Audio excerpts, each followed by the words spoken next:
ಮಧ್ಯಾಹ್ನ. ಇವತ್ತು ನಾವು ಒಂದು ಚರಾಕ್ಷರವುಳ್ಳ ರೇಖಾತ್ಮಕ ಸಮೀಕರಣಗಳ ಪಾಠ ಬಗ್ಗೆ ಅಧ್ಯಯನ ಮಾಡುತ್ತಿದ್ದೇವೆ. ಒಂದು ಚರಾಕ್ಷರವುಳ್ಳ ರೇಖಾತ್ಮಕ ಸಮೀಕರಣ ಅಂದ್ರೆ ಏನು ಅಂತ ತಿಳ್ಕೊಳ್ಳೋಣ. ಫಸ್ಟ್ ಒಂದು ಚರಾಕ್ಷರವುಳ್ಳ, ಚರಾಕ್ಷರ ಅಂದ್ರೆ ಏನು?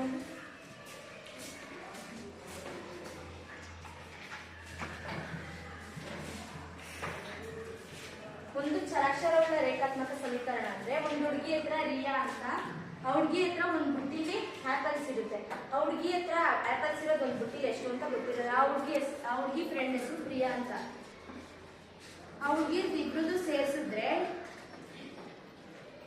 84 ಆಪಲ್ಸ್ ಬರುತ್ತೆ. ಹಂಗಂದ್ರೆ ರಿಯಾ ಹತ್ರ ಎಷ್ಟು ಆಪಲ್ಸ್ ಇದೆ ಅಂತ ನಮ್ಗೆ ಗೊತ್ತಿಲ್ಲ. ಅದನ್ನ ಅರ್ಥ ಮಾಡ್ಕೋಬೇಕು ಅಂದ್ರೆ ಫಸ್ಟ್ ನಾವು 84 -44 ಕಳಿತೀವಿ.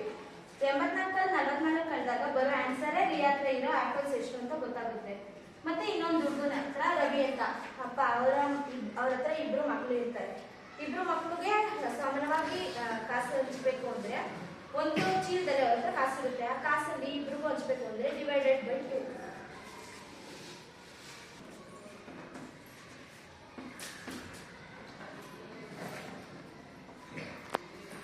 ಅವ್ರ ಅಪ್ಪನ ಹತ್ರ ಒಂದು ಚೀಲದಲ್ಲಿ ಕಾಸಿರುತ್ತೆ. ಅವ್ರಿಬ್ರಿಗೂ ಸಮಾನವಾಗಿ ಹಂಚ್ಬೇಕು ಅಂದ್ರೆ ಇಬ್ರಿಗೂ 1000 ರೂಪಾಯಿ ಬರುತ್ತೆ. ಹಂಗಂದ್ರೆ ಇಲ್ಲಿ ಅವ್ರ ಅಪ್ಪನ ಹತ್ರ 2000 ರೂಪಾಯಿ ಇದೆ ತಾನೆ, 1000 ರೂಪಾಯಿ ಬರಕ್ ಸಾಧ್ಯ. ಅಂದ್ರೆ ಈಗ ಇದು ನಾವು ಗೊತ್ತಿಲ್ದಿರೋ ಆಪಲ್ ಮತ್ತೆ ಬುಟ್ಟಿಲಿರೋ ಆಪಲ್ ಮತ್ತೆ ಒಂದು ಚೀಲದಲ್ಲಿರೋ ಕಾಸನ್ನ ನಾವು ಒಂದು ಎಕ್ಸ್ ವೈ ಅಥವಾ ಆಲ್ಫಾಬೆಟ್ಸ್ ಅಲ್ಲಿ ಏನೇನು ಆಲ್ಫಾಬೆಟ್ಸ್ ಇರುತ್ತೋ ಎಲ್ಲ ತಗೋಬಹುದು. ಅದಕ್ಕೆ ನಾವು ಚರಾಕ್ಷರ ಅಂತೀವಿ. ಚರಾಕ್ಷರ ಆದ್ಮೇಲೆ ರೇಖಾತ್ಮಕ ಸಮೀಕರಣ. ರೇಖಾತ್ಮಕ ಸಮೀಕರಣ ಅಂದ್ರೆ ಈಗ ವೈ ಅಂತ ಇರುತ್ತೆ, ಅದಕ್ಕೆ ಒಂದೇ ಒಂದು ಘಾತಾಂಕ ಇರುವುದಕ್ಕೆ ಮಾತ್ರ ಅದನ್ನ ರೇಖಾತ್ಮಕ ಸಮೀಕರಣ ಅಂತೀವಿ. ಅದೇ ತರ ಎಕ್ಸ್ ಗೆ ಒಂದು ಘಾತಾಂಕ ಇದ್ರೆ ಅದನ್ನ ರೇಖಾತ್ಮಕ ಸಮೀಕರಣ ಅಂತೀವಿ. ಅಂದ್ರೆ ಚರಾಕ್ಷರ ಅಂದ್ರೆ ಒಂದು ನಿರ್ದಿಷ್ಟ ಬೆಲೆಯನ್ನು ಹೊಂದಿದ್ದಕ್ಕೆ ಮಾತ್ರ ನಾವು ಚರಾಕ್ಷರ ಅಂತೀವಿ. ಈಗ ರೇಖಾತ್ಮಕ ಅಂದ್ರೆ ಒಂದು ಸಂಖ್ಯೆಗೆ ಒಂದೇ ಘಾತಾಂಕ ಇದ್ರೆ ಅದನ್ನ ರೇಖಾತ್ಮಕ ಅಂತೀವಿ. ಸಮೀಕರಣ ಅಂದ್ರೆ ಎಕ್ಸಾಂಪಲ್ ಈಗ x + 12 = 82, ಅದಕ್ಕೆ ನಾವು ಸಮೀಕರಣ ಅಂತೀವಿ. ನೆಕ್ಸ್ಟ್ ಈ ಪಾಠದಲ್ಲಿ ನಾವೇನೇನು ಕಲಿತಿದ್ದೀವಿ ಅಂದ್ರೆ ಬೀಜೋಕ್ತಿಯ ಅರ್ಥ, ಸಮೀಕರಣದ ಅರ್ಥ, ಮತ್ತೆ ಒಂದು ಕಡೆ ಮಾತ್ರ ಚರಾಕ್ಷರವಿದ್ದು ಇನ್ನೊಂದು ಕಡೆ ಚರಾಕ್ಷರವಿದ್ದು ಇನ್ನೊಂದು ಕಡೆ ಸ್ಥಿರಾಂಕ ಇರುವುದಕ್ಕೆ ನಾವು ರೇಖಾತ್ಮಕ ಸಮೀಕರಣಗಳು ಅಂತ ಅಂತೀವಿ.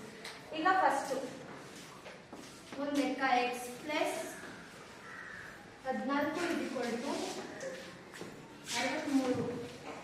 ಅಂದ್ರೆ ಈಗ x ಗೆ ನಾವು ಕಂಡುಕೊಳ್ಬೇಕು ಅಂದ್ರೆ x = 63 -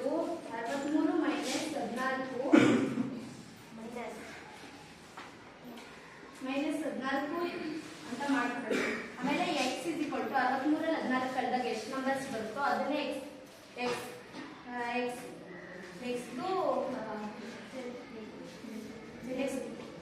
ಬೆಲೆ ಆಗಿದೆ. 63 ರಲ್ಲಿ 14 ಕಳೆದಾಗ 49 ಬಂತು. 49 ಪ್ಲಸ್ ಈಗ ಇದನ್ನ ಆನ್ಸರ್ ಕರೆಕ್ಟ್ ಆಗೈತೆ ಅಂತ ನೋಡ್ಕೋಬೇಕು ಅಂದ್ರೆ ತಾಳೆ ನಾವು ಕಲಿಬೇಕು. ತಾಳೆ ಅಂದ್ರೆ ಈಗ ಎಕ್ಸ್ ಜಾಗದಲ್ಲಿ 49 ಹಾಕ್ಬಿಟ್ಟು ನೋಡ್ಬೇಕು ಎಷ್ಟು ಆನ್ಸರ್ ಬರುತ್ತೆ ಅಂತ.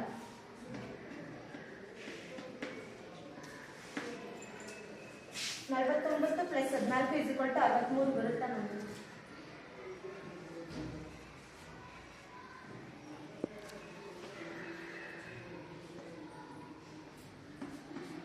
ಬಂತ? 63 ಆನ್ಸರ್ ಬಂತು. ಈಗ ನಾವು ಇದನ್ನ ಕಲಿಬೇಕು ಅಂದ್ರೆ ಒಂದು ನಿಯಮ ಇರುತ್ತೆ, ಚಿಹ್ನೆಯ ನಿಯಮ ಅಂತ.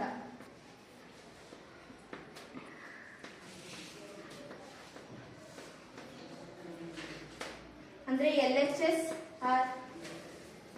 LHS ಮತ್ತೆ RHS ಅಂತ. LHS ಅಂದ್ರೆ ಲೆಫ್ಟ್ ಹ್ಯಾಂಡ್ ಸೈಡ್, RHS ಅಂದ್ರೆ ರೈಟ್ ಹ್ಯಾಂಡ್ ಸೈಡ್ ಅಂತ. ಈ ಕಡೆ ಪ್ಲಸ್ ಇರೋದು ಈ ಕಡೆ ಬಂದಾಗ ಮೈನಸ್ ಆಗುತ್ತೆ, ಇಲ್ಲಿ ಮೈನಸ್ ಇರೋದು ಈ ಕಡೆ ಬಂದಾಗ ಪ್ಲಸ್ ಆಗುತ್ತೆ, ಇಲ್ಲಿ ಗುಣಾಕಾರದ ಚಿಹ್ನೆ ಈ ಕಡೆ ಬಂದಾಗ ಭಾಗಾಕಾರ ಆಗುತ್ತೆ, ಇಲ್ಲಿ ಭಾಗಾಕಾರ ಚಿಹ್ನೆ ಇಲ್ಲಿಗೆ ಬಂದಾಗ ಗುಣಾಕಾರ ಚಿಹ್ನೆ ಆಗುತ್ತೆ. ಇಲ್ಲಿ x + 14 = 63 ಆಯ್ತಲ್ವಾ?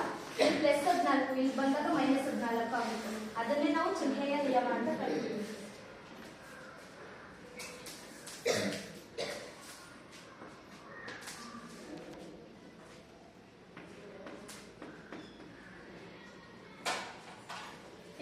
ವೈಯಲ್ಲಿ -14 ತೆಗೆದ್ರೆ 86 ಬಂತು ಆನ್ಸರ್. ಈಗ 86 ಆನ್ಸರ್ ಬರಬೇಕು ಅಂದ್ರೆ ನಾವು y -16 86 ಬರಬೇಕು ಅಂದ್ರೆ y ನ ಬೆಲೆ ಎಷ್ಟಾಗುತ್ತೆ?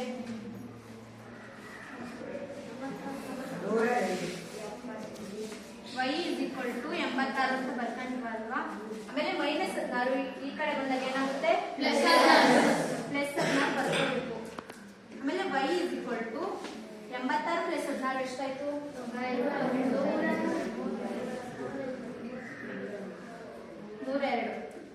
ಈಗ ಇದನ್ನ ತಾಳೆ ನೋಡ್ಬೇಕು ಅಂದ್ರೆ ಫಸ್ಟ್ ನಾವು 102 - 16 = 86 ಕರೆಕ್ಟ್ ಆನ್ಸರ್ ಬಂದೈತೆ ಅಂತ ನೋಡ್ಬೇಕು. 102 ಮೇಲೆ 16 ಕಳೆದ್ರೆ 86 ಬರುತ್ತಾ?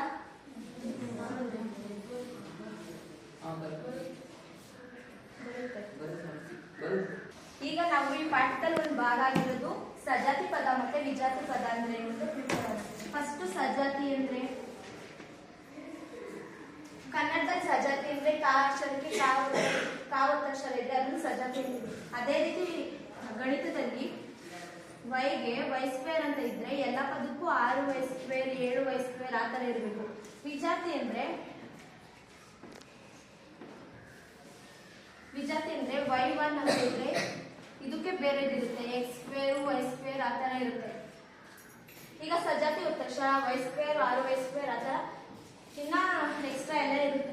ಇದರಲ್ಲಿ ವಿಜಾತಿ ಅಂದ್ರೆ ಒಂದು ಚರಾಕ್ಷರ ಅಂದ್ರೆ ಎಲ್ಲ ಬೇರೆ ಬೇರೆ ತರ ನಂಬರ್ಸ್ಗೆ ವಿಜಾತಿ ಅಂತೀವಿ.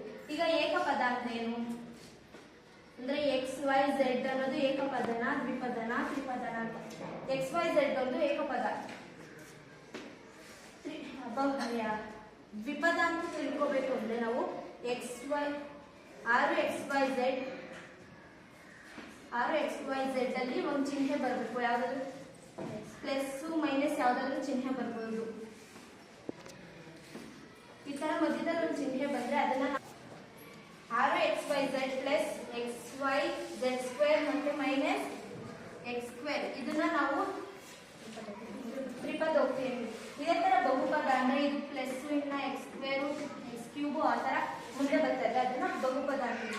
ಈಗ ಏಕಪದಕ್ಕೆ ಎಕ್ಸಾಂಪಲ್ಸು x, XYZ, KLM ಈ ತರ ಯಾವ್ದಾದ್ರು ತಗೋಬಹುದು. ಅದೇ ಇದು ತ್ರಿಪದ ದ್ವಿಪದ ಅಥವಾ ಬಂದ್ರೆ ಮಧ್ಯದಲ್ಲಿ ಒಂದು ಚಿಹ್ನೆ ಬಂದ್ರೆ ಅದನ್ನ ಮಾತ್ರ ದ್ವಿಪದ ಅಂತೀವಿ. ಅದರಲ್ಲಿ ಇಂತ ಬಂದ್ರೆ ಅದನ್ನ ತ್ರಿಪದ ಅಂತೀವಿ.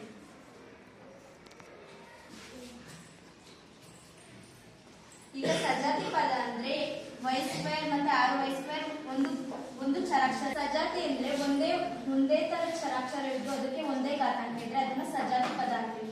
ವಿಜಾತಿ ಪದ ಇದ್ರೆ ಬೇರೆ ಚರಾಕ್ಷರ ಅಥವಾ ಬೇರೆ ಘಾತಾಂಕ ಇದ್ರೆ ಅದನ್ನ ವಿಜಾತಿ ಪದ ಅಂತೀವಿ. ಈಗ ಏಕಪದೋಕ್ತಿ ಅಂದ್ರೆ ಈ ತರ ಮಧ್ಯದಲ್ಲಿ ಯಾವ ಚಿಹ್ನೆನೂ ಇಲ್ಲ ಅಂದ್ರೆ ಅದನ್ನ ಏಕಪದ ಅಂತೀವಿ. ಈ ತರ ಮಧ್ಯದಲ್ಲಿ ಚಿಹ್ನೆ ಇದೆ ಅದನ್ನ ದ್ವಿಪದ ಅಂತೀವಿ. ಇವಾಗ ಇದ್ರಲ್ಲಿ ತ್ರಿಪದ ಆಯ್ತು. ಹೀಗೆ ಪ್ಲಸ್ ಕೆ ಆ ತರ ಎಲ್ಲ ಹೋಗ್ತಾ ಇದ್ರೆ ಇದು ಬಹುಪದ ಆಗುತ್ತೆ. ಈಗ ಆಕ್ಟಿವಿಟಿ ಮಾಡಿಸ್ತೀನಿ, ಯಾರು ಮಾಡ್ತೀರಾ? ಲಿಖಿತ, ಪ್ರೀತಿಭಾ.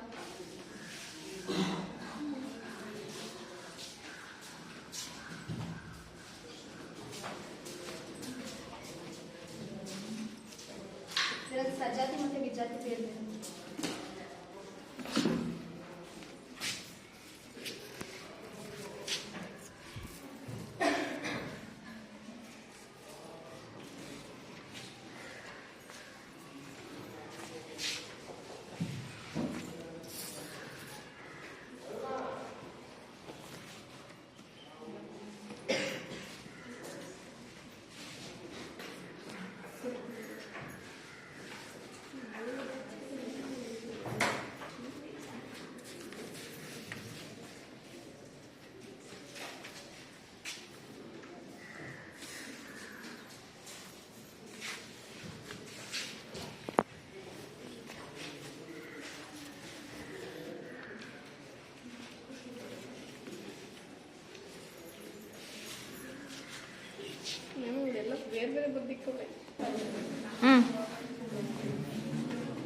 ಈ ಮೂರು ಗುಂಪಲ್ಲಿ ನಾನು ಸಜಾತಿ, ವಿಜಾತಿ ಮತ್ತೆ ಏಕಪದೋಕ್ತಿ, ದ್ವಿಪದೋಕ್ತಿನ ಚಟುವಟಿಕೆ ಮಾಡಿಸ್ತೀನಿ.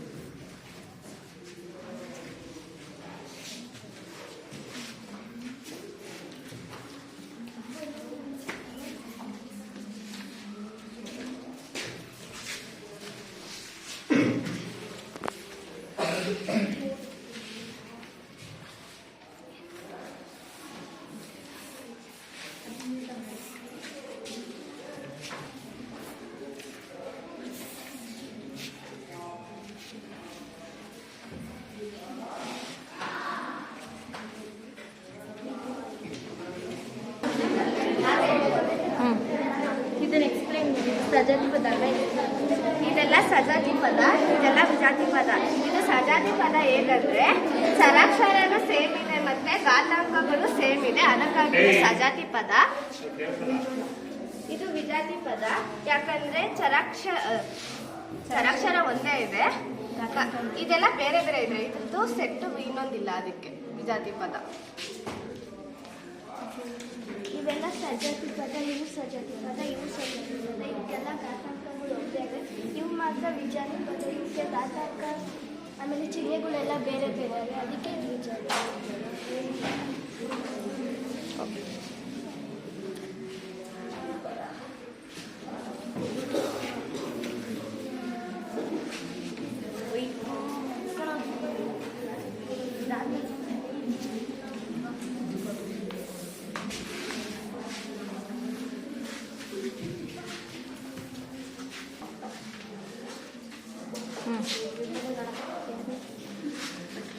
ಇದು ಯಾವ ಪದೋಕ್ತಿ? ಇದು ಏಕಪದನ ದ್ವಿಪದನ?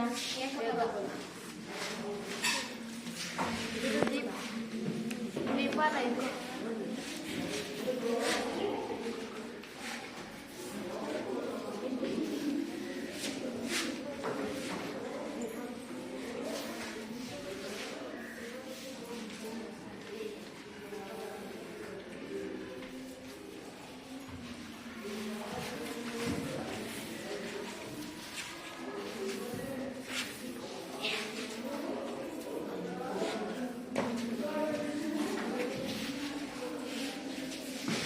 ಯಾವ ಯಾವ ಪದನ ಇದು? ದ್ವಿಪದ. ಯಾವುದು ಅದು? ದ್ವಿಪದ. ಅದು